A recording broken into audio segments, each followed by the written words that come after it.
आराम से बैठे और चलिए खिलखिलाहट का खजाना की कहानी शुरू करते हैं।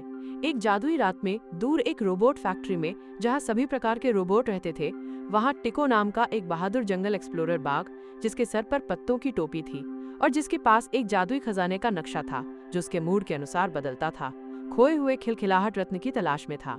टिको को हंसने वाले पौधों को खोजना और अजीब आकार के पत्थरों को इकट्ठा करना पसंद था। उस रात टिको सपने देख रहा था। वो रत्न को खोजने के लिए बहुत उत्सुक था जब चांद से आया एक छोटा सा रोबोट बूप, जो सिर्फ बीप बीप की आवाज में बात करता था, उसकी ओर बढ़ा। बूप को गले लगाना बहुत पसंद था। बूप की एंटीना रात में सो रहे बच्चों के सपनों को पकड़ लेती थी। बूप ने टिको को बताया कि फैक्ट्री से एक अजीब सा संकेत आ रहा है। उसी समय एलेक्स, जो हमेशा नृत्य करना और गाने गाना पसंद करती थी, कैंपिंग करने वाले जॉर्डन और भारतीय संगीत और पारंपरिक नृत्य पसंद करने वाली टेलर भी मीठे सपने देख रही थी। बूप, जिसके पास एक नक्शा था जो उसके मूड के अनुसार बदलता था, ने बताया कि खोया हुआ रत्न शायद रोबोट फैक्ट्री के अंदर हो सकता है। टिको ने अपने नक्शे का इस्तेमाल किया, जो अब रोमांच से चमक रहा था, और रोबोट फैक्ट्री की ओर एक नया रास्ता बनाया। बूप भी उस रहस्यमय संकेत की जांच के लिए उनके पीछे पीछे गया। तभी एक और एक्सप्लोरर, एक प्यारा नारंगी रंग का घुंघराले बालों वाला एंगस भी वहां आ गया, जो हमेशा नई खोजों के लिए तैयार रहता था। एंगस, जिसने हमेशा अपने साथ कुछ जरूरी सामान रखा था, जिसमें उसका लक वाला पत्तों का हैट भी शामिल था, उत्साहित था। उसने टिको और बूप की मदद करते हुए अपने कैंपिंग के सामान तैयार किए, क्योंकि उसे भी खजाने में दिलचस्पी थी। यात्रा शुरू हो गई। तीनों दोस्त फैक्ट्री में घुस गए। फैक्ट्री के अंदर सब कुछ घूमता और चमकता था। रोबोट नृत्य कर रहे थे। कुछ ऐसे रोबोट थे जो शास्त्रीय नृत्य करते थे और कुछ ऐसे थे जो हिप हॉप करते थे।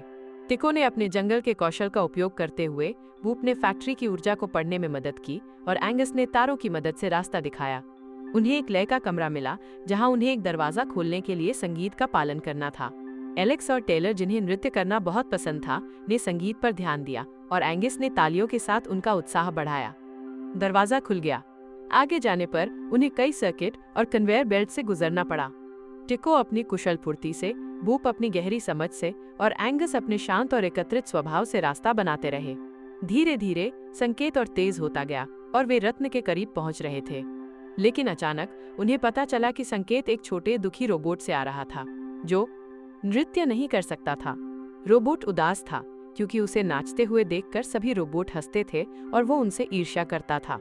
टिको, बूप और एंगस समझ गए कि रत्न हंसी का कारण नहीं है, बल्कि दोस्ती का प्रतीक है। बूप ने अपनी दोस्ती से उस छोटे रोबोट को खुशी खोजने में मदद की। उसने अपनी आंखों से एक तारे का नक्षत्र बनाया। टेलर ने तुरंत पहचान लिया कि ये एक पारंपरिक भारतीय नृत्य का पैटर्न था। टेलर ने उसे सिखाया और एलेक्स और जॉर्डन ने भी भाग लिया। अंततः रोबोट खुशी से झूम उठा। फैक्ट्री जीवन से भर गई और सभी रोबोट एक साथ नाचने लगे। खोया हुआ खिलखिलाहट रत्न वैसा नहीं था जैसा उन्होंने सोचा था, बल्कि वो बहुत मूल्यवान था। एंगस ने कहा कि ये अनुभव खजाने से ज्यादा कीमती है।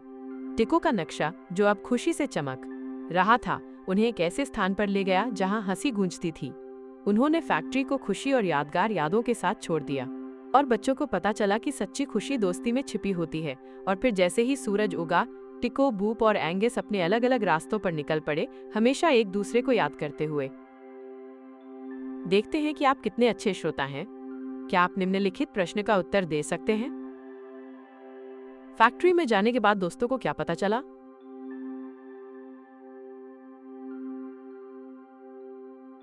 देखते हैं कि आपने कैसा किया। उत्तर है, दोस्तों ने पता लगाया कि खिलखिलाहट रत्न एक दुखी रोबोट था जो नृत्य नहीं कर सकता था। आपने बहुत अच्छा काम किया और वे सदैव सुखपूर्वक रहने लगे। सुनने के लिए धन्यवाद। जल्दी वापस आओ।